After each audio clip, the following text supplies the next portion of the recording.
Knowing that and knowing like the biology and just the science behind it too, that probably helps. Yeah, it's just interesting, honestly. Like molecular gastronomy and all of that, and it's like, oh yeah, you can have like a banana.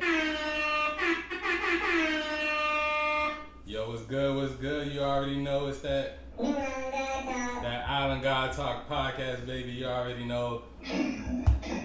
Kingmeechyyy here with my lovely co-host Kingmeechyyy. Yes, sir. And I got a special guest here today. You know what I'm saying? This is his name's Kymari. You know what I'm saying? He's Who's laughing now?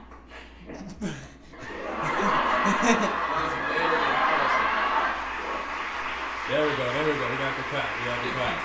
Kymari Taylor, you know what I'm saying? And we got Kymari on here today because, like, as a friend, as a brother, I got, like, a lot of respect for him as far as, like, a person that's on his shit. He has, like, that sense of self-improvement, trying to improve himself. He does a lot of things. I think he'll bring a lot of value to today's episode as far as, like, some of the things he do. He's locked in as far as fitness. I know he does MMA. He's in med school. What else you do? I paint. He paints. He does campaign work. He teaches. Yeah, man. He does a lot of things, and I think that it'll bring value to today's episode, basically. So that's why we got him here. You know what I'm saying? Definitely, I was about to say that's an impressive resume you got. Yeah, you do it all. Like, goodness gracious. Thank you for having me. Yeah. I mean, I know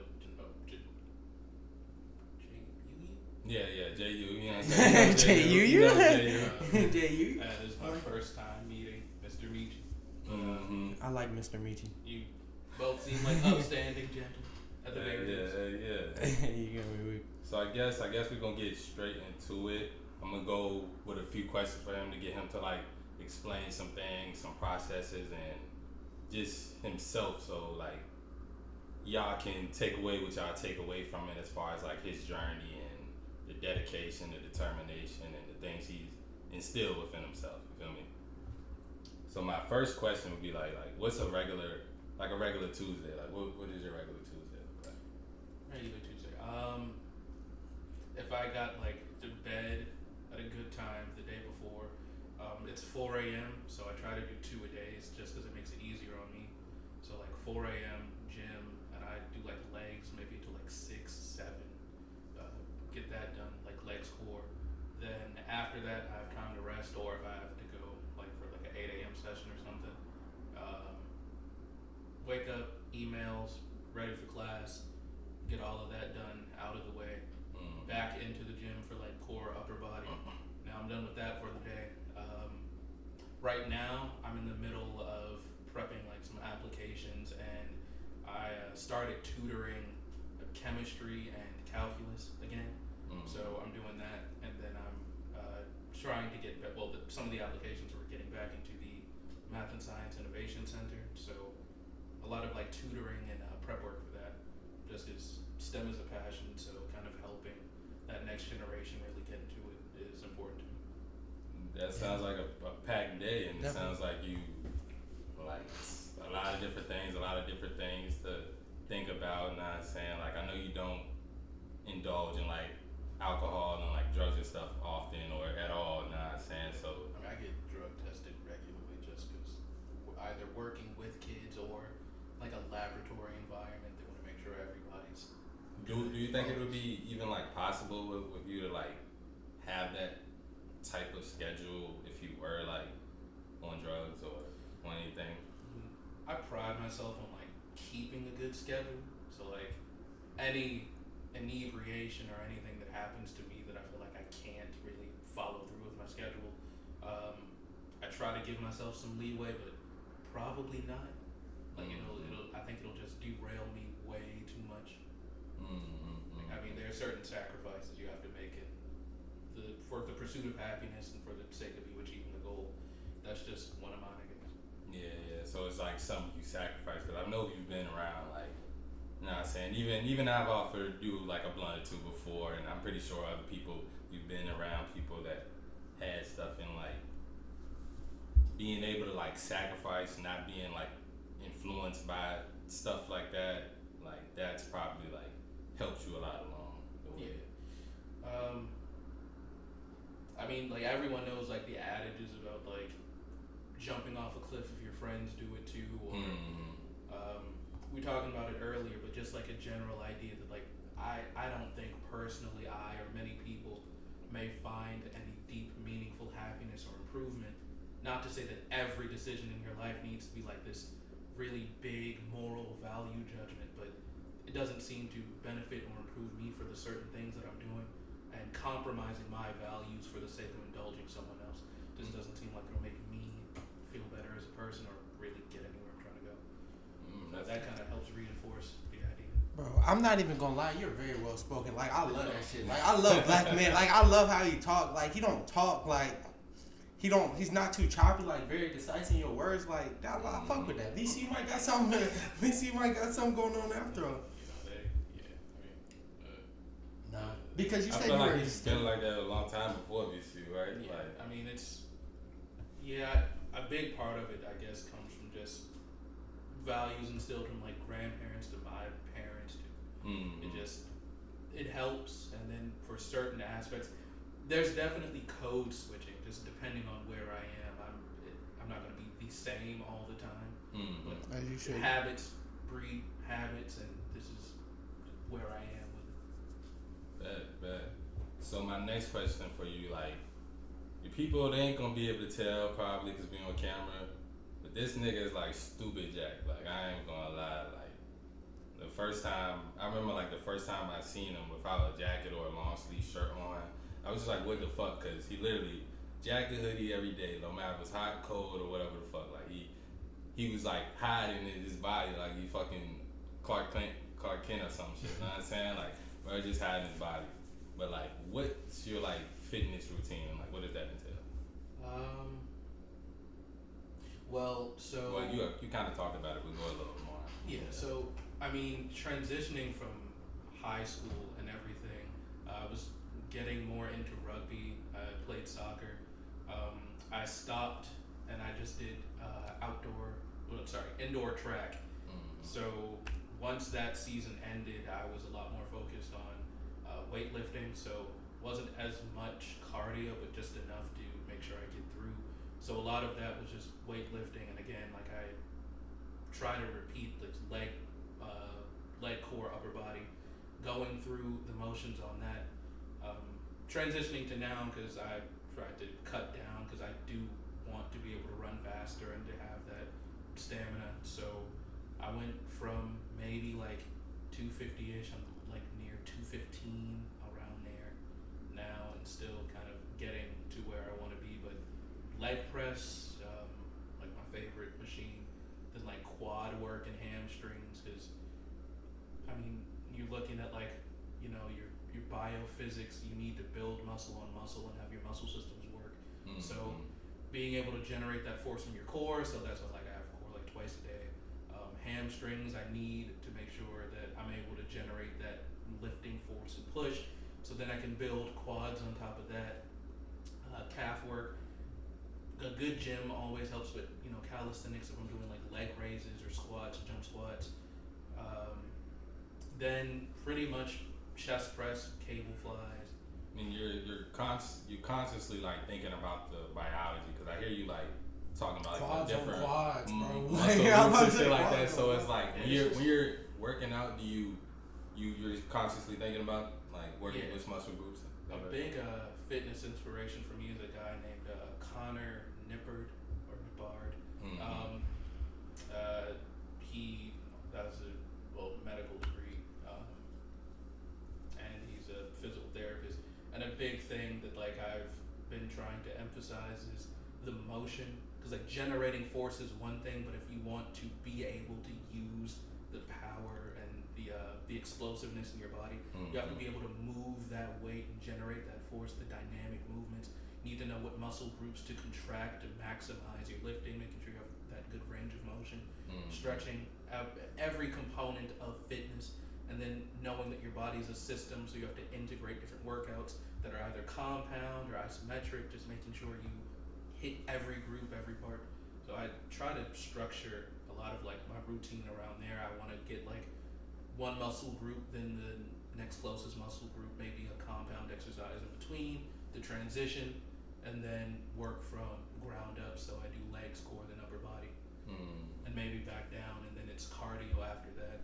Just trying to get something in every day. And if I'm not in the gym, then it's a lot of like HIIT exercising and maybe like interval sprinting. I'm not gonna lie, I don't think I want to fight you, bro. That's just not crazy. Hey, that is a lot. Like, I boosted my chair up, but like I'm not the tallest individual, so. I was about to say, you didn't have to tell him that. You gotta compete. That was my way of being able to compete. Is just making sure I hit certain levels of physical fitness. So. Trying to be that best version of yourself. You know what I'm saying? Definitely like, trying to be the best version of yourself. Healthy competition is important.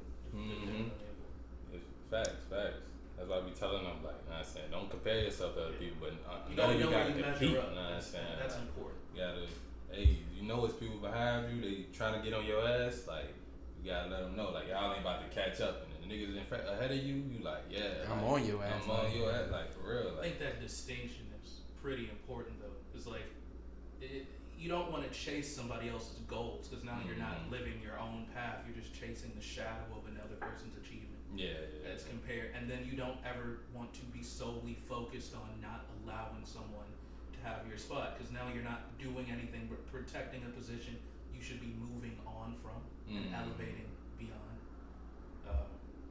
That nuance. At the top though, like, Yeah. if you the best, you the best rapper in the game. You know what I'm saying? Like, I don't like the idea of like perfection or the best though. I mean, like, best is relative, but yeah, like it is. partially just from my passion, so it's like STEM, science, expanding scientific literacy and growth.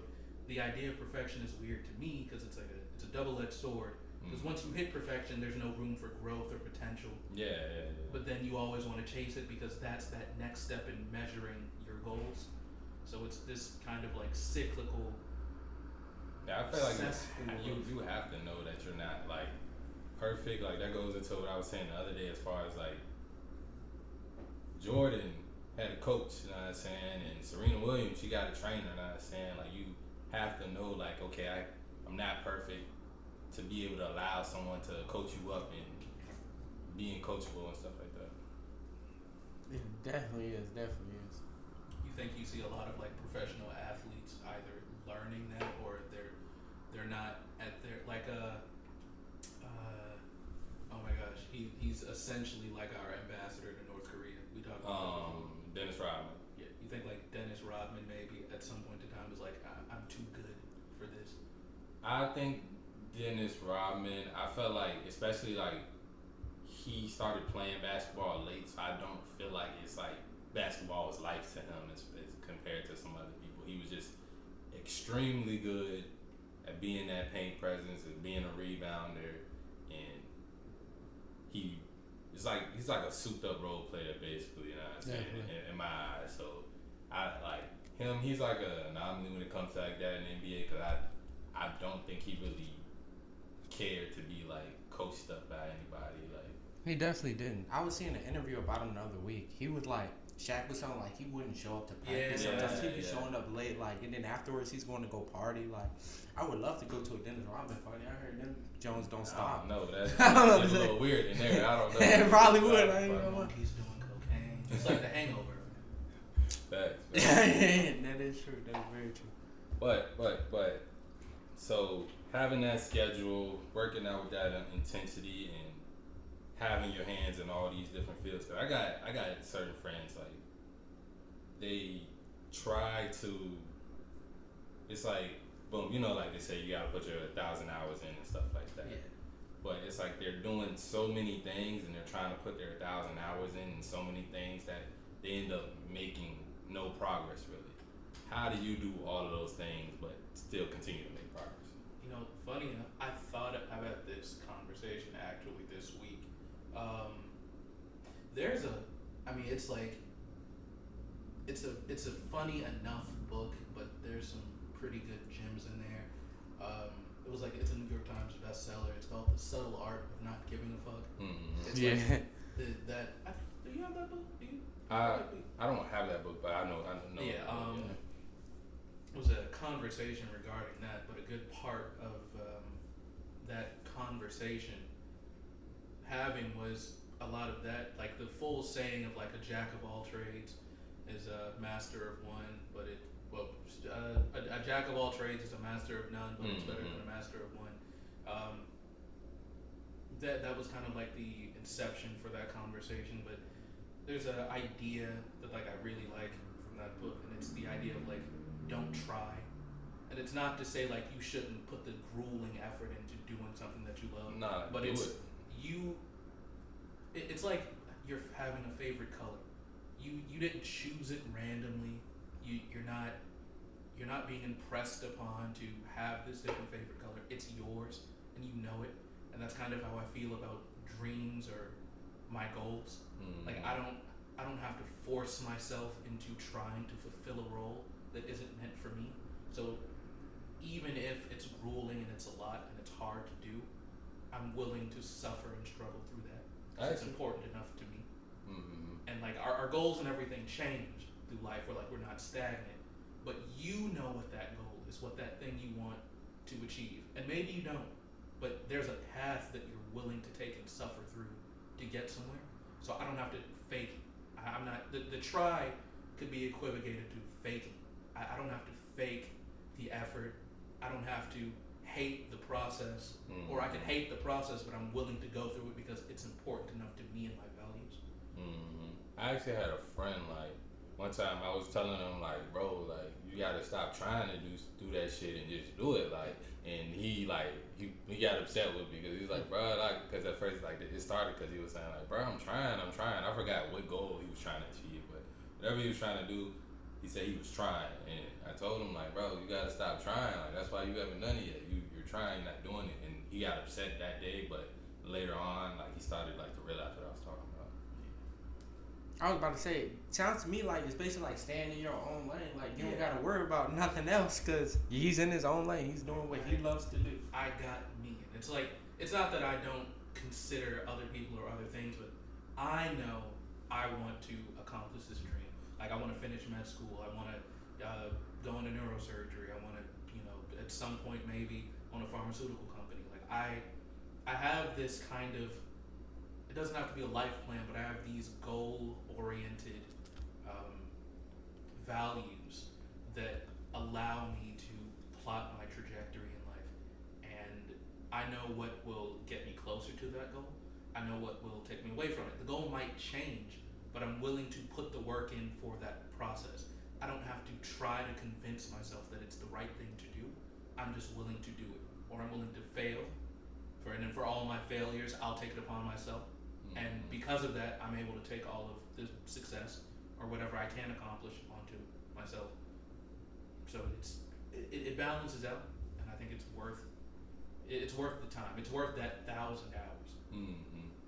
To be honest, just hearing you talk, I think you're gonna reach all your goals, man. You convinced me straight like that. And like, you gotta really like listen to this shit because he has not told not one lie yet. Like, not one lie.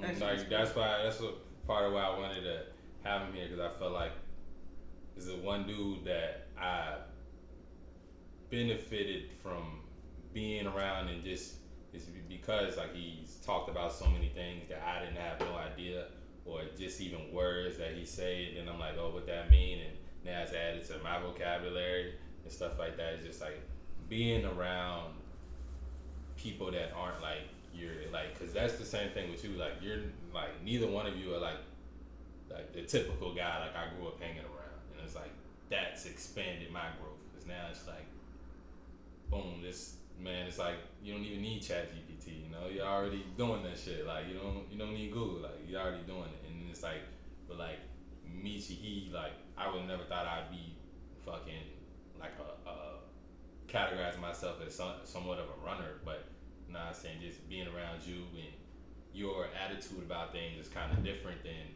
most people, so like that's kind of like affected me in positive ways. Well, it's mutual. It definitely is. And I guess like it's the best way to phrase it.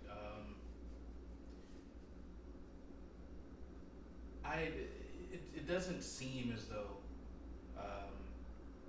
we really need to kind of like confine where we or how we interact with other people, because like it's a blessing. Like I'm glad I met you. I'm glad I'm meeting you today for the first time, and so I do really appreciate it. And it just to express my sincerity, because it definitely goes both ways.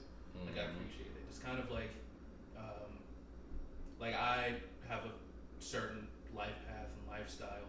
So like there are things that I do that like you don't do or haven't done or given consideration to trying, and it's the same for your life.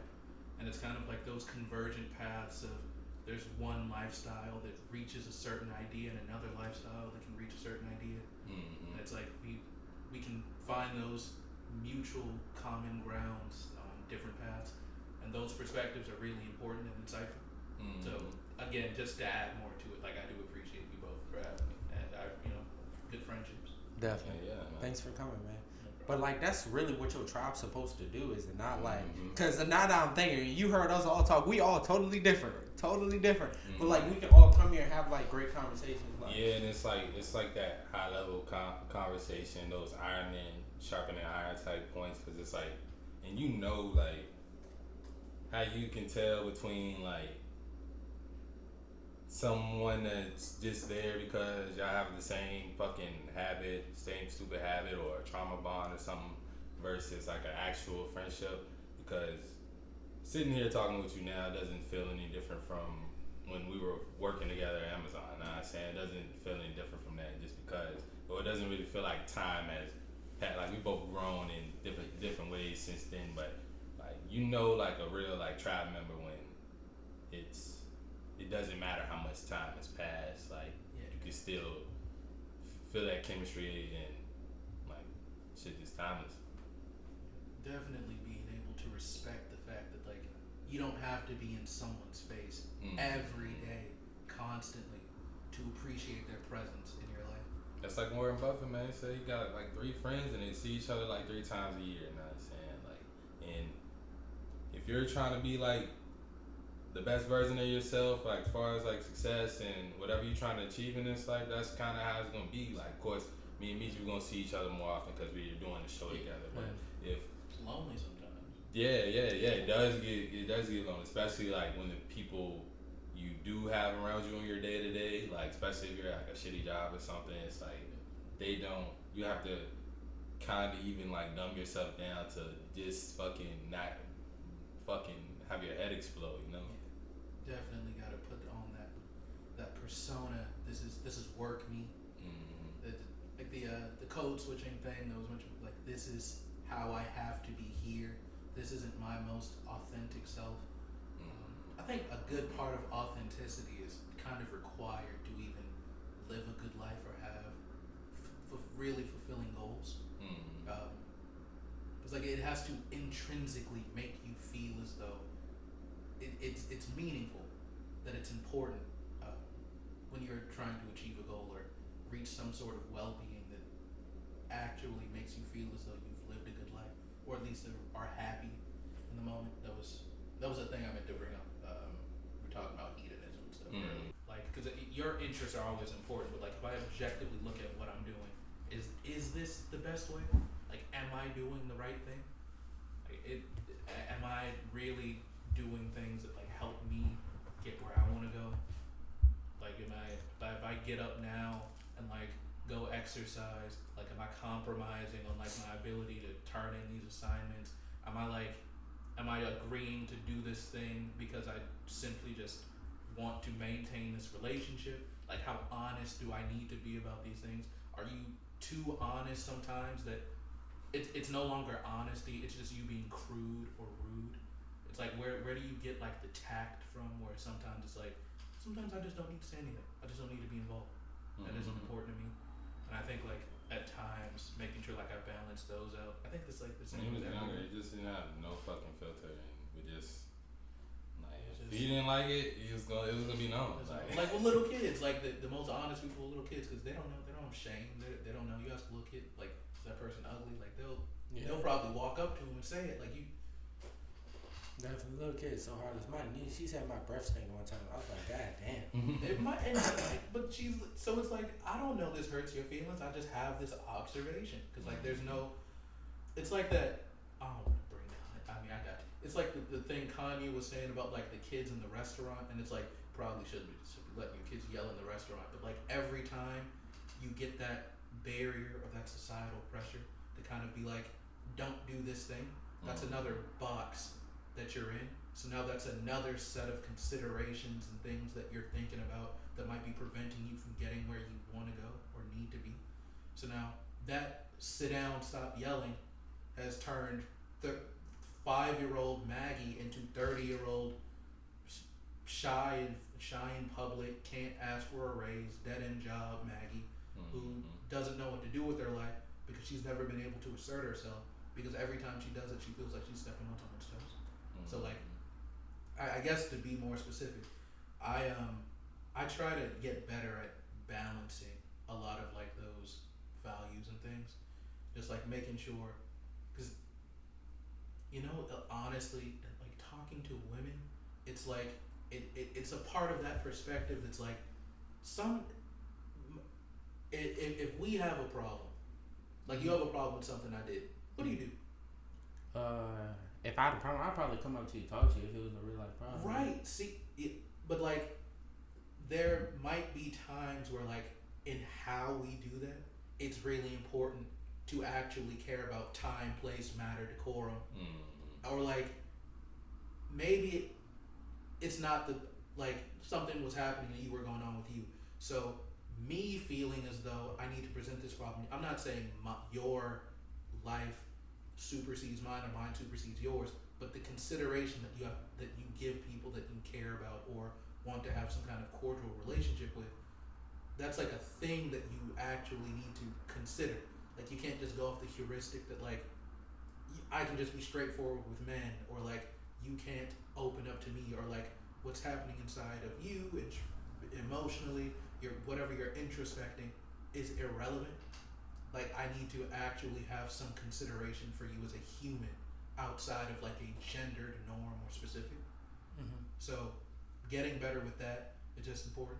And sometimes that's either I'm not saying anything, or like I'll ease it into a conversation, or I just need to tell you because at some point like you have to know. But and a lot of times with women, it is about, they are such emotional creatures. Like it is about like how you do this shit, you know what I'm saying? And then like as far as like your homie too, like of course you're not gonna, whatever the problem is, you might not, if we're in a fucking room with 50 people, you might not like tell them there, but you know, when y'all get in y'all whatever space later, more private, you know what I'm saying? Just that consideration, yeah. So that got those things, I guess, are like things I really want to make sure I'm hammering in and improving. Well, we on that way too. Bet. Boom. But, and that's something I'm glad you brought up, because that's our next topic, like power of the tongue. Like, most people don't realize the things they say and how powerful they really are. How do y'all feel about that? Like, do you think people are too reckless, especially in this generation? Like, people will say anything out their mouth, like, legit anything. Even in the songs we listen to, like. We are within a society and a generation. We are the most tolerant people that have ever walked the face of the earth. Like, we care so much. It's like the horseshoe effect. We care so much about tolerance and inclusion that we hyper focus and we narrow down so much that everything outside of like what's now supposed to be perceived as an axiom for behavior, what we think is something we shouldn't tolerate. And in that, we become intolerant of those things. So now those inclusive, tolerant people are some of the worst, meanest, vindictive, spiteful people you'll ever meet. Like the tongue is the deadliest weapon on the planet. Facts. And I think a lot of people, like, you know how we was talking about, like, they don't have that inner voice, so like they kind of just don't even think about what they saying. Like the smarter you get, the more like the smarter you get and the more mature you get with that intelligence. I think it's like you start to be more decisive about the things you say and how you speak up about yourself. Know what I'm saying? Like, what's that saying? It's like intelligence without wisdom is just a fool who can read or something like that. It's oh wow, like you. That's true though. Yeah. Cause you can be the smartest motherfucker in the world. Like that just goes into like how they say like scientists, they be too focused on like if they can do something, but they don't think about if they should do that. You know. The ethics of your actions and how you interact with people. Yeah, because again, like we probably should have had that conversation on camera. But a part of something we were talking about earlier, we're talking about like hedonism and like the idea of. You're gonna have to explain that to them. So like hedonism just generally is the idea of like seeking out pleasures for the sake of seeking out pleasures. That these pleasures or indulgences, it may make you happy or make you happy, and it's like to liken it to something, you want to go out and eat a cheeseburger from every restaurant in Richmond because you like cheeseburgers and they're great, and you're seeking out this pleasure because it makes you happy. But how much of that actually affects like your internal deep-seated happiness? Because I'm eating all of these burgers, I'm getting this momentary instant gratification. Now I'm obese with like myocardial failure, and like I got a bunch of plaque buildup. I can have a stroke or a heart attack at any time. So, and it's funny because a lot of people, you'll see that like if they can't control their tongue, usually it seeps into other parts of their life where they won't have control of how much they fucking eat and things like that. Habits breed habits. Your lack of control here is just informing you that certain behaviors, and this is another thing I talked about recently, and it's kind of like when you interact with people that might get called manipulators or narcissists. It's like, how many of these people are actually playing 4D chess and they're planning 8 moves ahead, and they know if I say this specific phrase to this person, they'll get mad and they'll go home and they'll do this? Or you've lived a life in such a way that you have certain behaviors and patterns, and it's not conscious, but your actions get you a certain type of result that you're able to live with, maybe even think that it's okay or you benefit from. So now it's not that you're trying to be a narcissist or a manipulator. That's how you've lived your life, and you've gotten results that you think are fine, and you're living through those results. And now if someone walks up to you, it's like walking up to someone and saying, you're not wearing glasses. I say you're not wearing glasses, and you, what do you mean I'm not wearing glasses? Like, this is an intrinsic part of my life that I've thought was true ever since I could think about something being true. I ain't gonna lie, that shit was deep as hell, man. Like, and it's all straight great knowledge. Like I was about to say, because most narcissists, like they probably don't think like that. They're probably not thinking like, oh, I need to do this.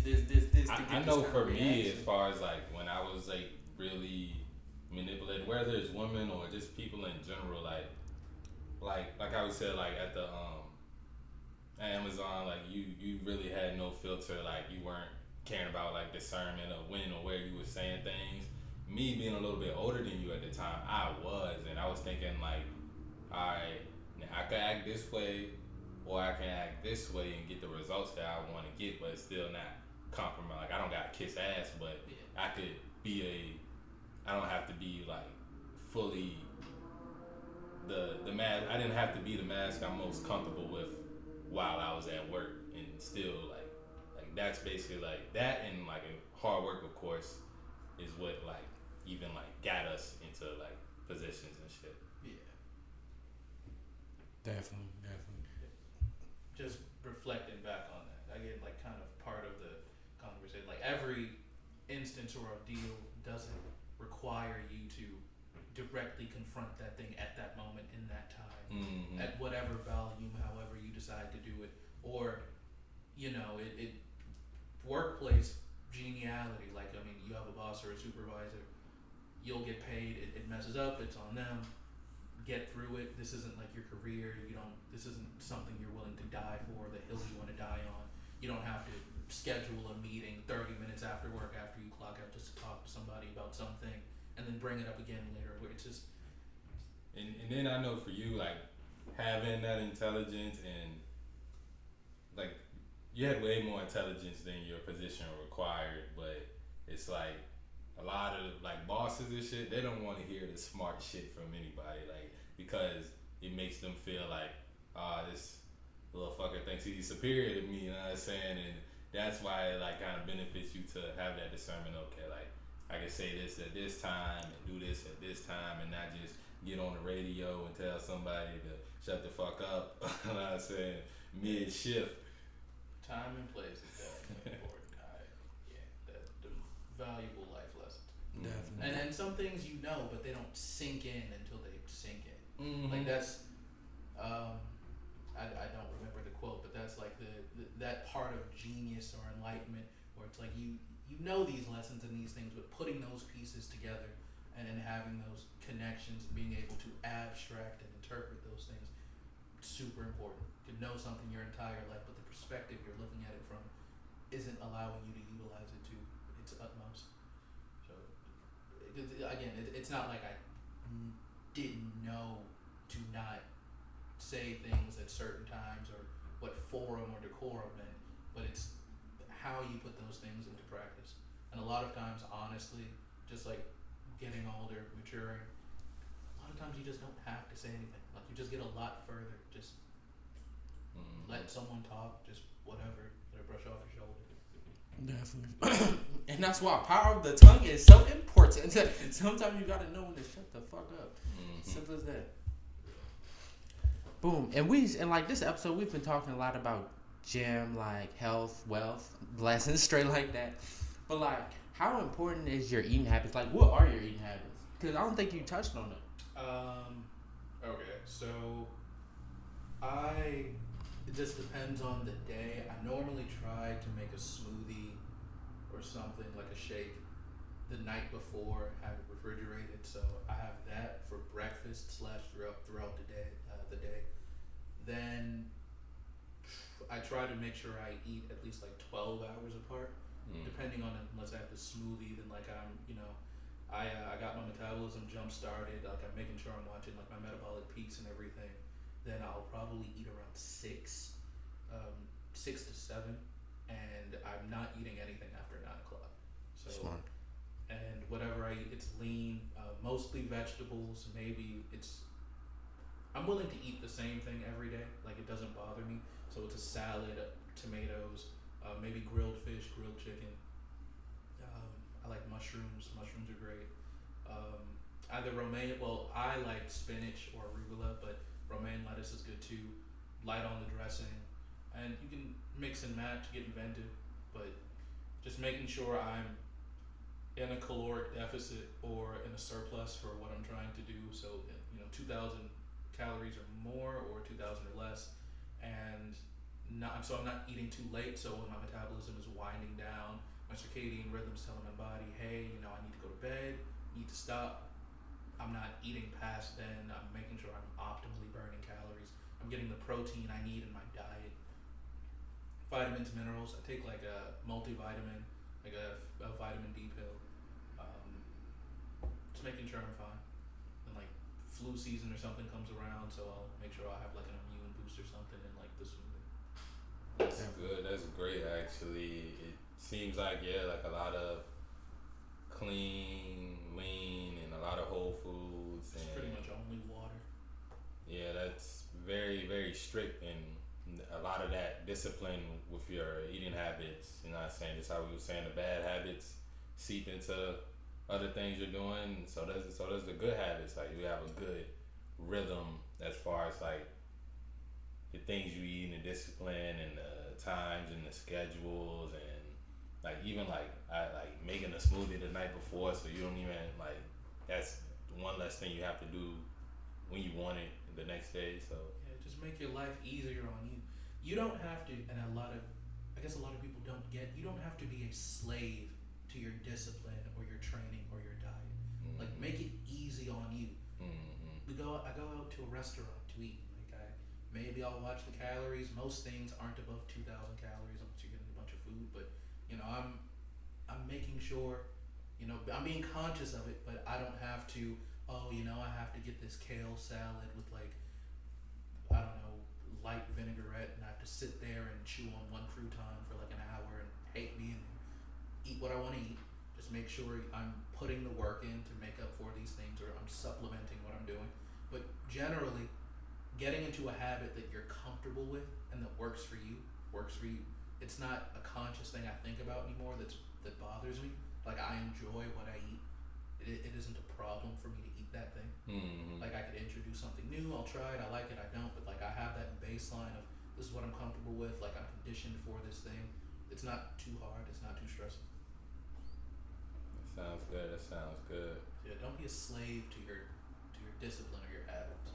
Mm-hmm. It should just, I don't even like stuff like that is like, to me it's just like becomes part of your lifestyle. Like you said, like you don't mind it. Like it's, it sounds to me like you kind of keep it simple enough to where it's not like you have to make these crazy meals every time you cook. Like, yeah, this isn't like Weight Watchers and I'm counting points. I mean, but Weight Watchers works too. Like, but I'm not counting points, and then I'm not having like a cup of chicken and like 8 noodles and like 4 pieces of broccoli for like a chicken Alfredo dish, so I can make sure I can eat like a piece of chocolate cake later in the day. I'm just making sure I do what I need to do to feel healthy, to be healthy, because health is more than just the figure. But so, you know, I need to make sure I'm putting good stuff into my body, making sure I'm getting everything I need to put myself at the best possible just starting point for my next day. Like, my disposition for what I'm going to do in the future is important to me, so I gotta make sure and knowing like the biology and just the science behind it too, that probably helps. Yeah, it's just interesting, honestly. Like molecular gastronomy and all of that, and it's like, oh yeah, you can have like a banana and like Sprite, and like it'll like help boost your metabolism. It'll help get like gases out of your body. Said what? You said molecular what? No, I didn't even know. It's just interesting. I get, this is part of like the just do it thing. We don't have to be the same. You have your interests, I have mine. You talk about things I have no idea about. I have things that I like that are like, what is that? I don't care.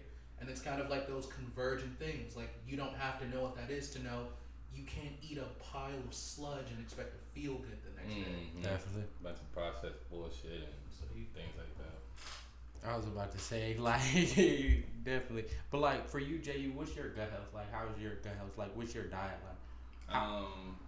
Usually I like to eat a lot of greens, a lot of fruits. I juice more than I do smoothies, but I fuck with both. You know what I'm saying? Juicing like I eat a lot of avocados and Nigga like tomatoes recently too. You know what I'm saying? He kind of got me on the tomatoes, but yeah, and as far as like times, I usually like to eat between 12 and 8, but nothing too heavy, to closer to like 8. Like kind of like that, you know what I'm saying, that warriors hunter diet type of thing, eating, snacking on little things throughout the day, and then have that meal towards the end of the day. And a lot of water, you know what I'm saying, things that I dibble and dabble with, like the processed sugars sometimes, but I try to stay away from it like as much as I can, you know, like, and well, as much as I can is kind of relative because I can stay away from it, but just like not overindulging in any of that shit as far as like snacks and cakes and shit like that. I usually don't even like that shit unless I'm high, but I might eat like a fucking or I might drink like fucking Simply Lemonade or some shit like that, and like I know like the added sugar and that's not the best for me. So, and it's like being conscious of those choices. Like, your body literally, it's its own fucking city. You got each cells, organisms, they interact with each other, and you in charge of all that. And that's how you kind of look at it. Like the think about how they say, like, if you can only get one car for the rest of your life, how would you treat it? You know. You definitely got me eating more like almonds. No, yeah, the tree nuts. Everybody know I be fucking the tree nuts. I was not like a trail mix fan, but then like I make my own. Now it's honestly, it's mostly just like a bag of almonds and maybe like a dried fruit. But yeah, all that's good. Like, hey, dried fruit way better than candy, you know. For you, you know, it might not taste as good, but you know. Dried fruit be busting though. Yeah, it depends on. Me personally, alright, I'm gonna tell you, I just got off a fast recently, and I feel like we should talk on that. Like, we need to fast, like as a generation. Like, I be so much more clear headed right after a fast. Like, don't get me wrong, the third day was kind of hard. I went 4 days. Was it like a water? Yeah, water. I had water and lemon My juice. stepdad's doing that right now. Really? He Yeah, it's on good. day number 2 and like day number 1, he was like, I'm gonna pass out. I can't do this. It's like What? at some point that water retention, it's like your body knows like you're hungry. It's like Definitely fighting against those urges. That's like and that's really what it is. Fighting against those urges, it really builds discipline. Like, and even still trying to work out on a fast. Like, me and you, we ran 3 miles, and like, I ain't gonna lie, he had to push me a little bit because I was feeling like there's no way I'm gonna finish this. Like, I was feeling like I was gonna die. Boy, better pass out there, but he just kept going. I'm saying. Exactly, and we like, finished it. And of course, like, if you're fasting, like, you shouldn't, like, know your limit. Like, obviously, like, don't go out there and kill yourself trying to get a workout in on a fast. Like, he runs 5 miles, 10 miles, and shit like that, like, easily. So 3 miles on a fast, it's not that much for him. But if you don't fucking run or you don't work out often, like, don't fucking just. back to the thing before. Don't chase somebody else's goals. Yeah. You might end up in the hospital. Yeah, you gotta build yourself up to that. But as far as like fasting, like not even just food, but from other things that you tend to indulge in, like you might feel like a little too much, or even if you don't, like it's good to get off social media for a while and eat. Like what else could you fast from? At least knowing that you can fast, stop. Definitely, like you hit it on the head. Like any bad habit, like even if it's sex, like.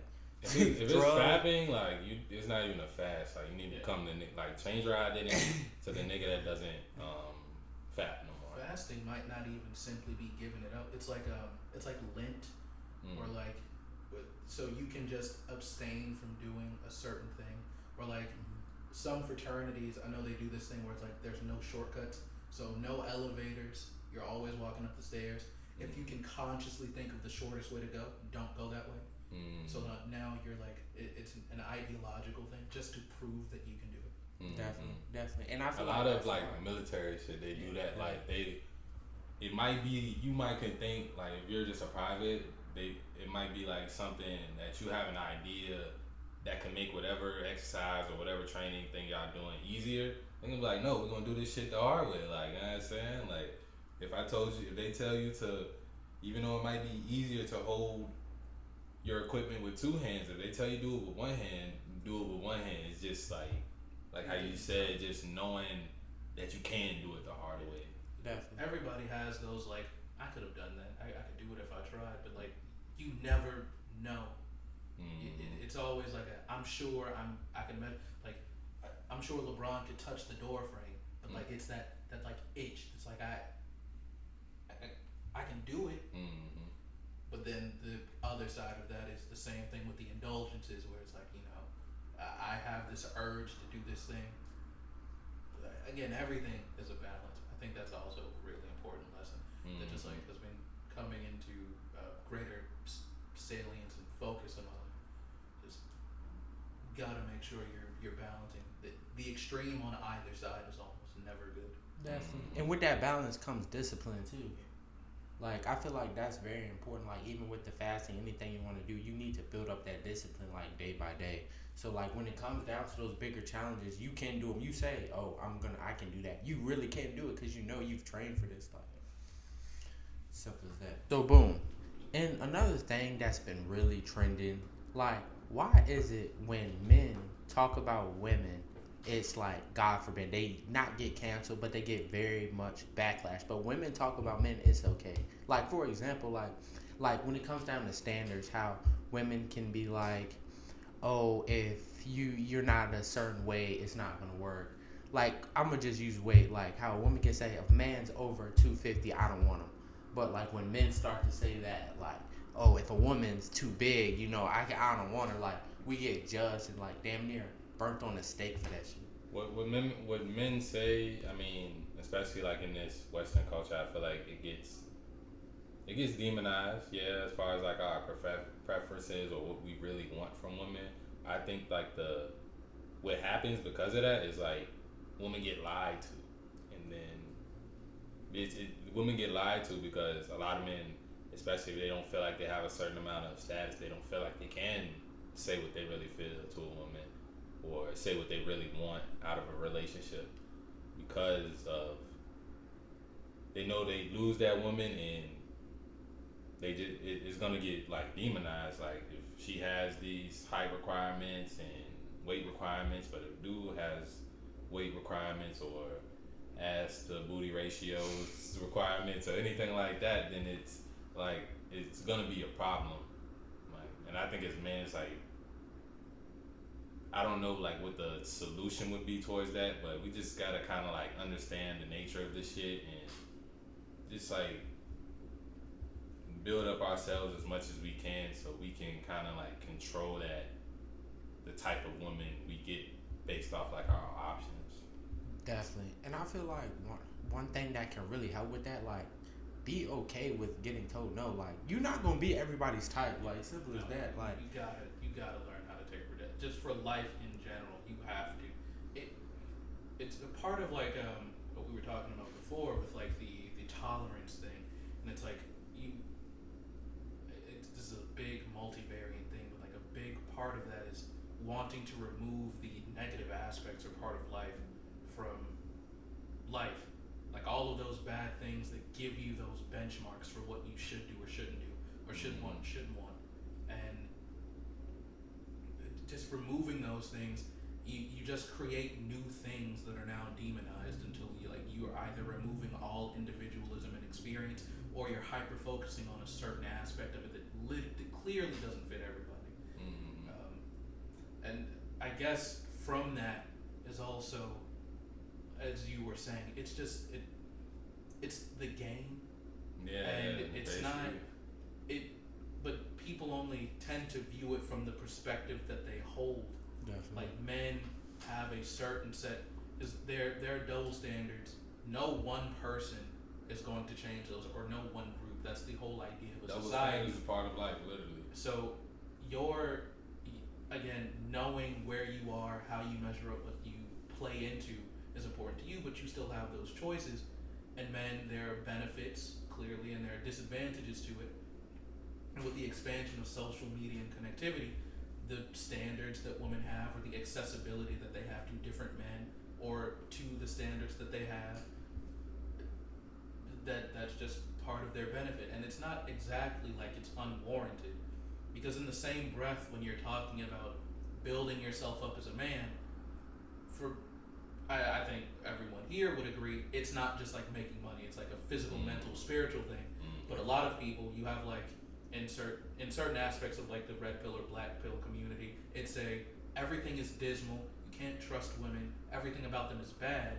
Therefore, the only thing you can do is have some materialistic gain that can almost forcibly coerce them or cajole them into being with you, because there's no other option. And then you're not happy when you build your reality off those ideologies. You don't end up happy. It's like I think the red pill space is necessary, but to me, like this is like, if you're coming here for that, like you try to be the Islanders, it's like that's not what we're here for. Like we're more so for the guys that are like, okay, they've been in the red pill space, but now what's next? Like we can't just keep woman bad, woman this, woman that, woman that, woman that, and not talk about solutions and how to work on ourselves as men, because at the end of the day, like women are gonna follow after the dudes. Like if we all stopped subscribing to OnlyFans, bitches wouldn't be on OnlyFans. Man, realistically, you have to, as an individual, you're probably responsible for like 99% of the problems you have in life. There are certain habits or actions. There are things outside of your control that you have no way of stopping, to the extreme of you're sitting at a coffee shop and a random tire plows through the window and you die. Or, you don't get approved for a loan because somebody had a bad day, or they don't like their wife. Like there are things outside of your control. But how you choose to interact with people and the spaces you enter. Again, you aren't necessarily in control of those things. There's some locus of control and onus on you to be responsible and accountable for the things you do in life. And you can't pass everything off as all women of this generation are all women this, at the same time while complaining about all of the negative stereotypes or problems for you. Like, again, as men, you want to measure up, but that measuring up isn't just making money. You have hygiene, you have goals, you have actual fulfilling things you have to do in life, because whether you like it or not, we're all competing for each other's validation.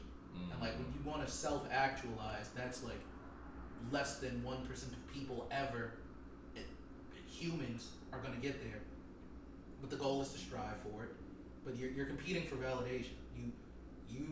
You doing these things and saying the equivalence of this woman being pretty, or this woman having these hips to butt ratios, are you making money and having a nice car.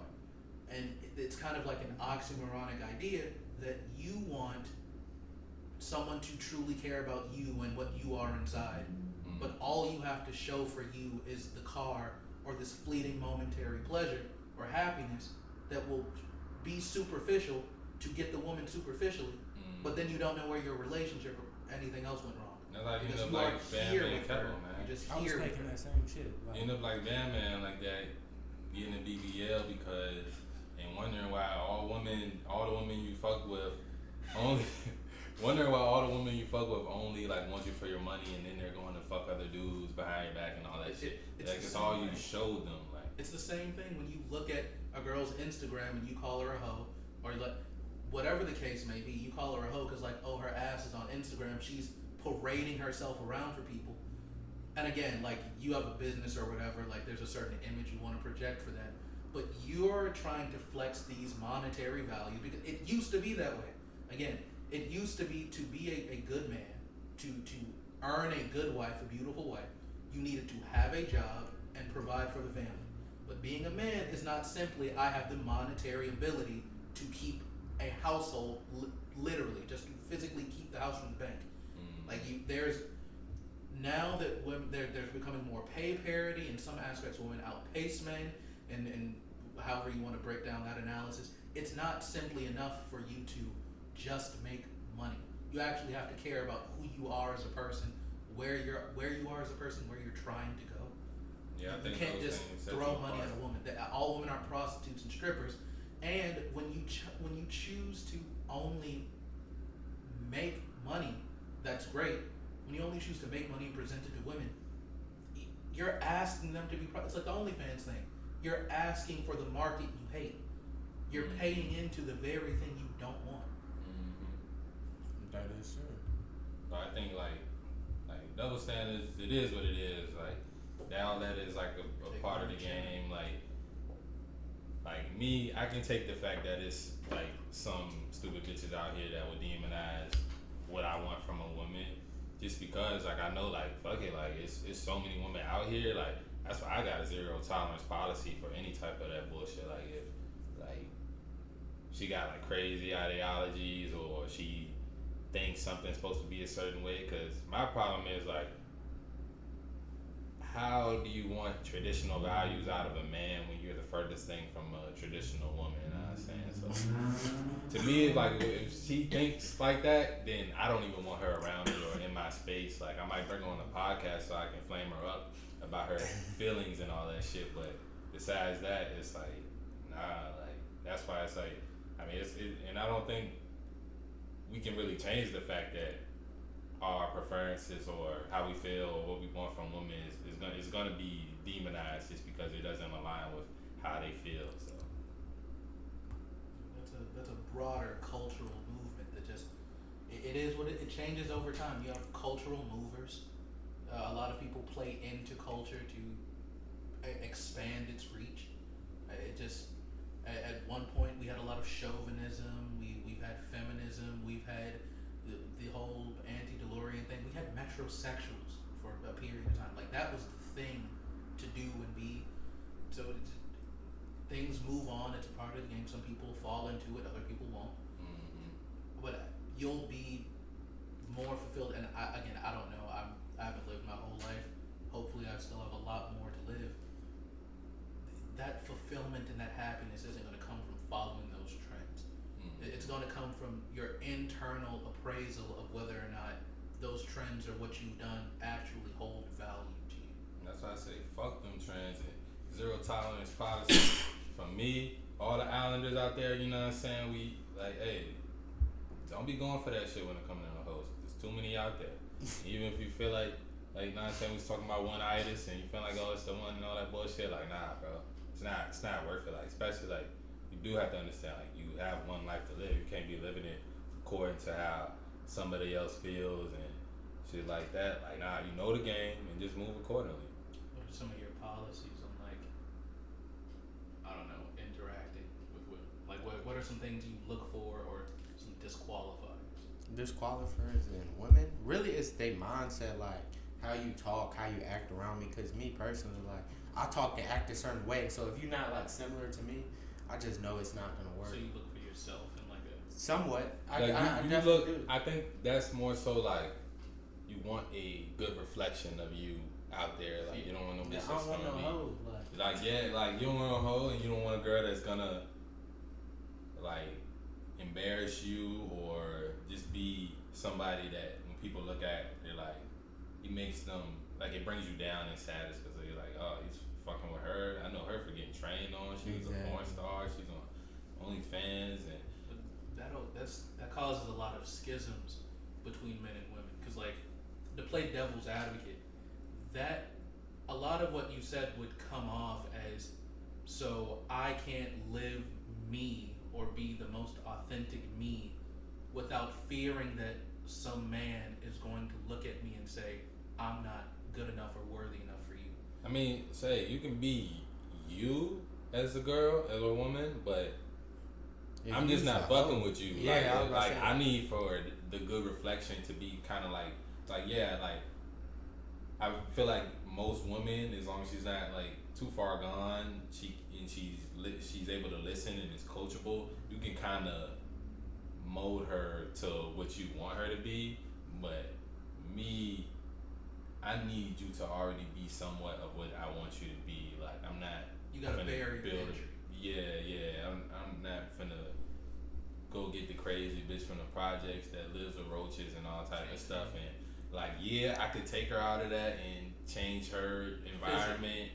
Yeah, like I could physically take her out of that and change her environment and put her around some better people and do all that shit. But that's too much fucking work. There's too many bitches out here in the world to be doing You could give someone the world. It doesn't mean they'll treat you right. Yeah, and that's the thing. Like, that's also the thing. Like, 10 years with somebody could be equivalent to 10 minutes with somebody else. Mm-hmm. And like, they're just, it's a part of life.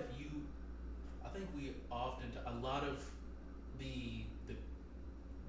that vendetta that's in the red pill community, and it's not to say that like women are right from saying it, but a lot of that vendetta, just as men, like you kind of recognize, you've had a bad or some bad experience. It's the same way. It's almost like the culture that's represented that the red pill community doesn't like is almost reflected back on a lot of their own experiences. And like you look within yourself, there are impressions of yourself that you don't like, that you want to see in other people to disqualify them because you've been hurt by that group of people. Like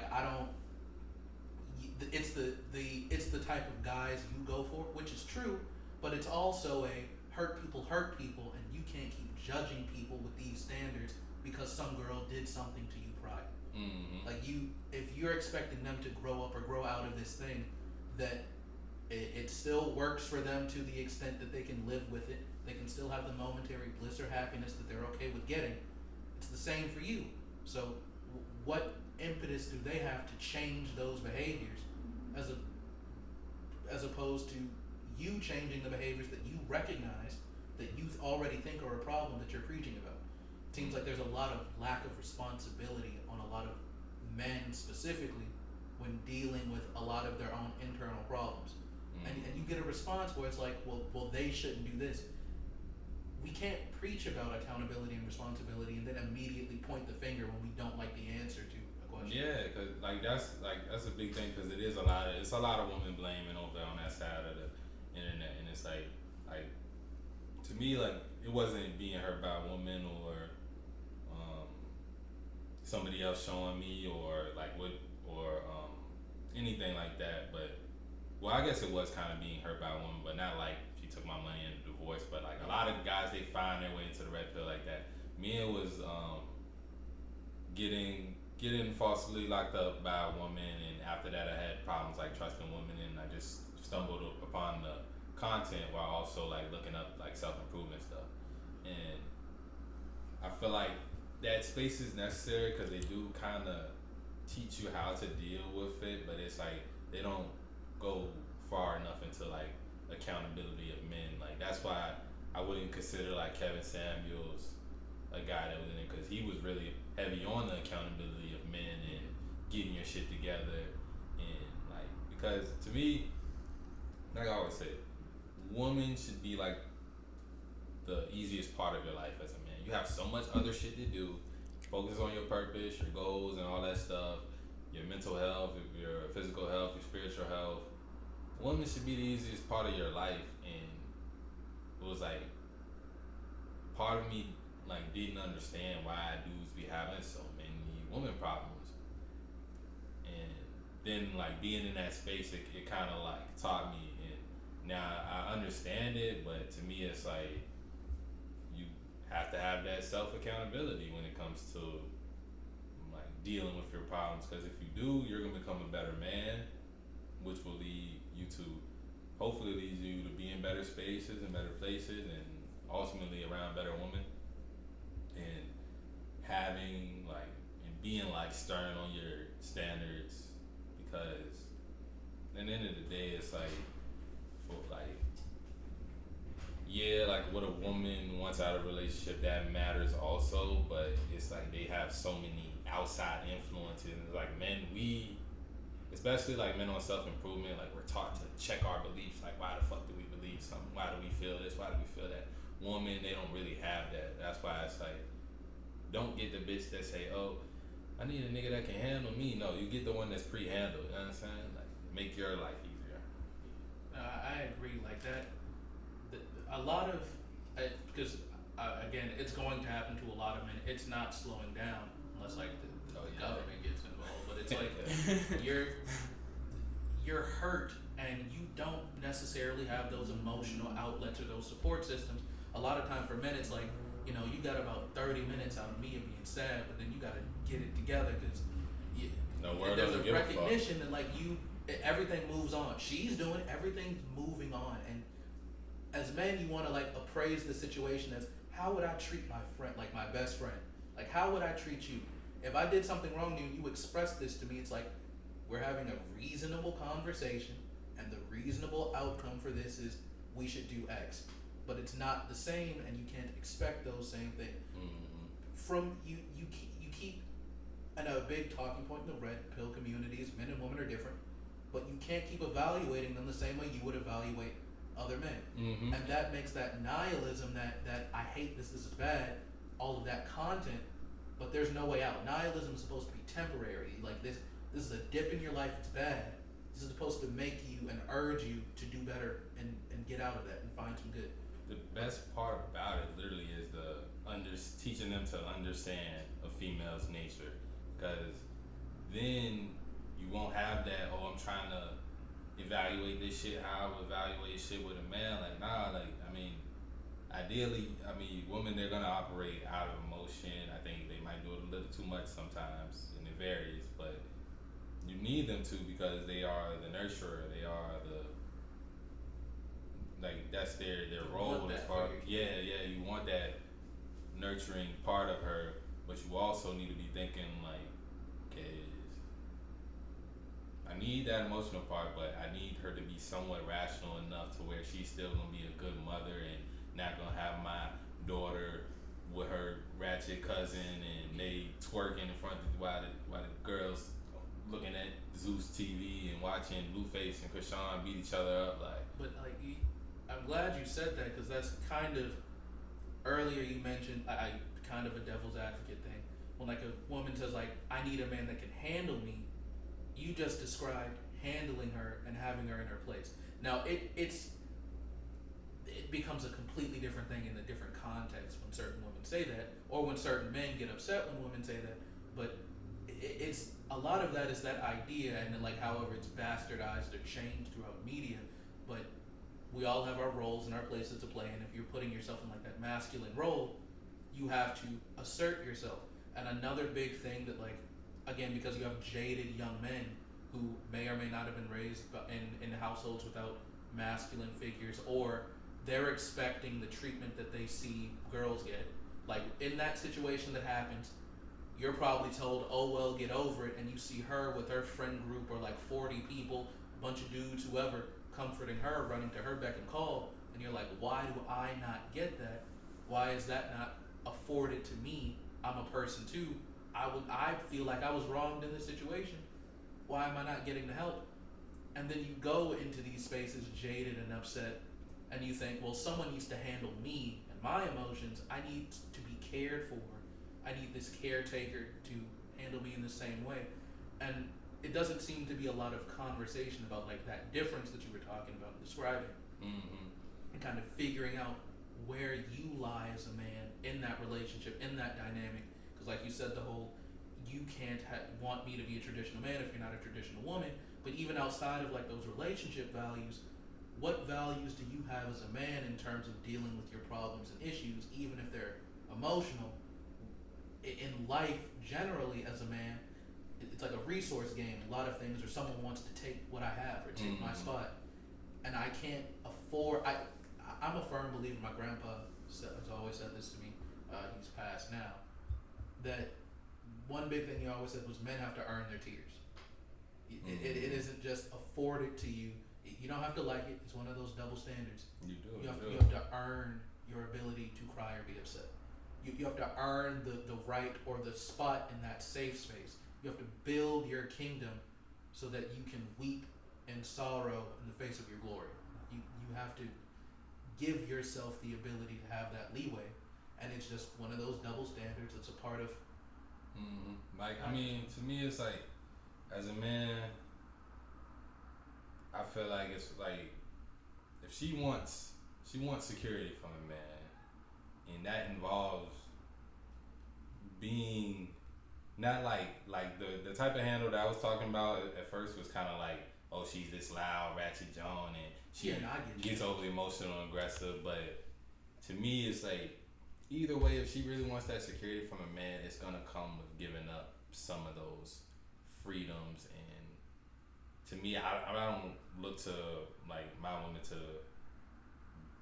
be there to emotionally comfort me. I'm a firm believer that it doesn't really help, because it's like, oh, it's okay, blah, blah. Like they can't relate. I'd rather talk to you guys about something I got going on than like a woman, like big, like, except for like if somebody really close to me dies or something like that, then, but even then I won't break down too much in front of a woman, just because it's like, it's Even just, if it's reasonable, to them it might be, this is like a lot of non-masculine energy. mm-hmm. Right? Yeah. I don't know. Somebody running here, you might start crying now. Exactly, and it's like she might not even be consciously looking at that, but somewhere deep down subconscious, it's like, damn, is this Superman still, or like? And as like the dude who was talking about that the other day, like just being that rock for your family, and you have to. Sometimes you do have to like hold stuff in, but like we was talking about, like you find, as men, you find outlets for your positive outlets for your shit as you get older, as far as like going to the gym or hitting the bag or running or just transmuting that energy and creating something, like talking it out with a friend. Even like I'm like coming on here and doing this stuff, it helps me like release energy, like, know what I'm saying? You know what they say about dudes with beards and podcasts. But you have any experiences like that? Oh. I mean, we do. You know, I was about to say, that's what I know about niggas with beards. You like got full any, beards. You got any experiences like that, or what's like your take? It seems like y'all talked about it before, but your take on how you present yourself in front of women, even in behind closed doors, and like what does handling mean to you when you have to handle your woman or your household? See, that's the thing. I don't handle women. Like I was about to say, we were legit talking about this.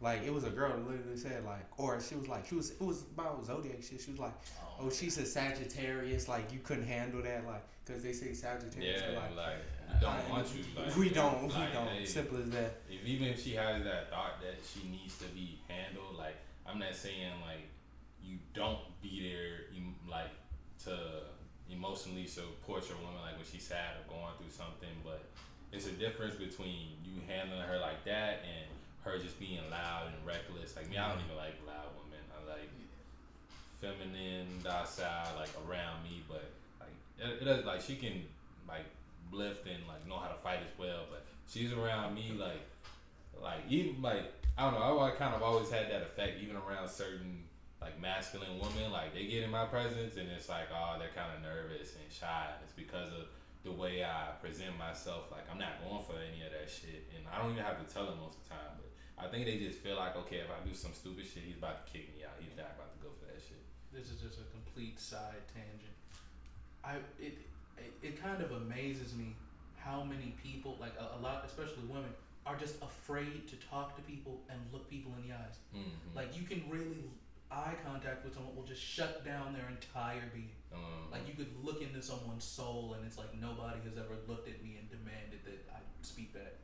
It's like a side tangent. It's that literally walking around a college campus, it's like just talking to somebody. It's like, oh, I bet you see you as a bunch talking of to me? awkward kids up that motherfucker that. Yeah.